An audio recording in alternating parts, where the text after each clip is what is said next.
So I don't like clutter.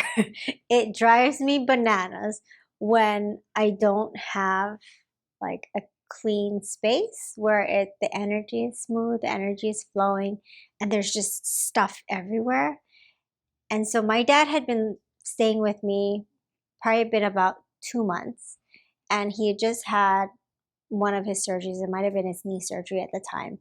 And the thing about my dad is he's an engineer and he likes to see everything. He's very particular. So when he comes to visit, he has a lot of stuff and he loves to put everything out on my tabletops, on my countertops, and he loves to lay out all of his pills, all of his papers everywhere.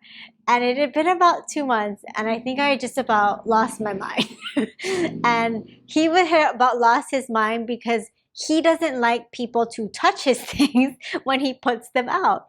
And so you can imagine I was telling him and like picking up all his things, putting them in baskets and containers, and giving him dedicated space to be able to use for his things, which he just wanted to see them out. So we would just get into like major clashes over like me being too controlling about touching his things versus him like laying it all out. And it was it was rough.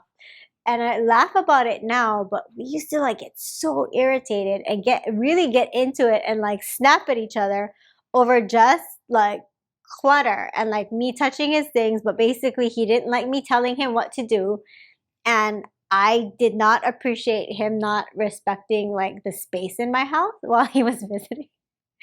And so this was a great example for me of like how do I communicate with better boundaries and just more listening, because had I explained to him, hey dad, this actually really stresses me out and this is how I like to do it because it helps me to be more grounded, it helps me to stay more focused and do all of these things that are supportive of me, we would have had a better conversation around it instead of me just telling him pick up your shit and like move it and like touching it without telling him and not really respecting his stuff either.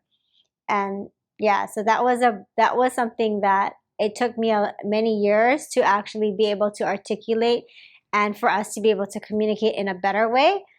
But yeah, now when he visits, we get it and we kind of laugh because he knows like I'm anal. He knows that I'm like OCD when it comes to that stuff, and he's able to laugh about it. And we're much better at like respecting one another's space and just our preferences as well. So, where is it in your life that you can do better at communicating not just what you need, but why it's important to you and how it affects you when you're in a space of conflict, and really trying to understand like what the other person is looking for and needing as well, so that you can come to a space of agreement where you're both getting some of your needs, if not all of your needs met.